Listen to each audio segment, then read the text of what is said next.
Welcome back to Wichita's Biz That Is. Our guest today, Emily Compton. I'm Tim Witzman. And we were kind of getting a little bit of the history and that involvement with the Methodists. But there's also, you mentioned then, this involvement with government. When did that begin with Goodwill? Do you have any idea? You know, as the government has created more social programs and more grants to nonprofits, Goodwill has taken advantage of those things. During it was around the 80s, 90s, we saw a lot more emphasis on putting people who were on welfare back to work. Yep. When workforce alliances were created and things like that. So Goodwill, although they started working with people with employment barriers, they kind of turned to working with people with developmental disabilities. Okay. And then probably the 80s, 90s, they kind of turned back as a movement working with people that were low income. Locally, we work with both. We have about 90 people with developmental intellectual disabilities in our programs, and then we have another track for those people with more barriers to employment and for education. We try to stress education as a way of getting out of poverty. So we have a lot of GED preparation programs. Well, and truth to tell, one of the employees at WIBA had a son go through the program and Yes. was the graduate of the year. Yes. And We were very so proud. excited. Mom is so proud. Yeah, and she should be. She should be. Well, I will, this is editorial comment, and Emily can stay away from it, but, you know, this is like a lot of parents tried for several years to get the kind of training. This kid wanted to work, had a good attitude, wanted to live on his own, but just couldn't get through the bureaucracy, the paperwork. It took years, and finally, when he got with Goodwill, with a coach there, and things moved quickly, and Yes. he's done extremely well as an employee. Yeah. The unemployment rate for people with developmental disabilities is close to 80%. And most of those are people that want to work, but just need a little bit of help.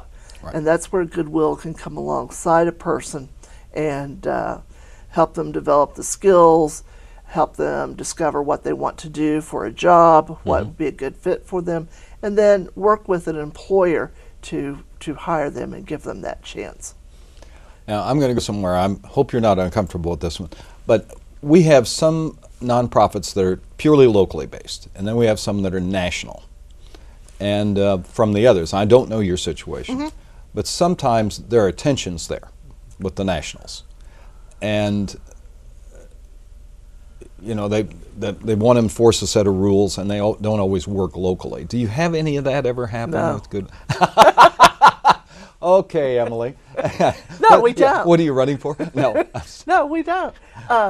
Goodwill, there's 165 Goodwill agencies in the United States, North America, Canada. And each of them is autonomous. So we each have our own board of directors. We're our own 501c3. We own our own assets. So we're very much community-based. And we each have a That's an defined advantage. territory. Oh, huge. And we each have a defined territory so we can share best practices. What's your territory here? Our territory here goes from Junction City through Emporia and everything west. Oh, okay. Yeah, so we have about You got the big first. We got the big first. We got the For big people first. who recognize that. And then we have 18 stores throughout that area. And those proceeds from those stores are what fund our services and programs. Does that put you on the road some? A little bit. But it's always fun. I like to go out and visit our stores and meet our folks. And Well, people are probably, most folks, most familiar with the stores. Uh-huh. I mean, that's something they would interact with. And unless Yes. you have some of those needs, you might not see some of the other. Tell us about the stores and kind of the evolution of that and where they've come from. Because I can tell you, when we go to buy things like for our annual meeting, do you know where we buy them? We buy them at Goodwill. Goodwill, yeah. Yeah. When I came in 2005, we had about 9 stores, 10 stores, and that's increased to about 18 now. And the nice thing about our retail stores is when we put a store in a community, you're creating not only jobs for people in that community, but 35 to 45% of our retail employees are also people with disabilities and people who have employment barrier. Goodwill has a number of employees in our retail stores that cannot read and write, so they have some different challenges. So we try to reach out to those people who may not qualify for services, who may just need a little extra hand-holding to be successful in their community.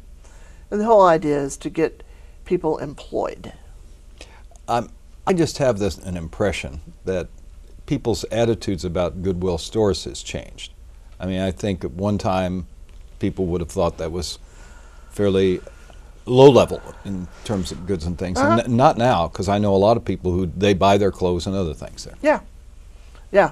We. How has that changed? Do you know Well, how that evolved? I think that the image of Goodwill and any kind of thrift store is that they're old, they're dirty, they smell bad, and we don't want that. We know that we can get more customers in if we keep our stores clean, if we do floor care, if we keep fresh paint, things like that.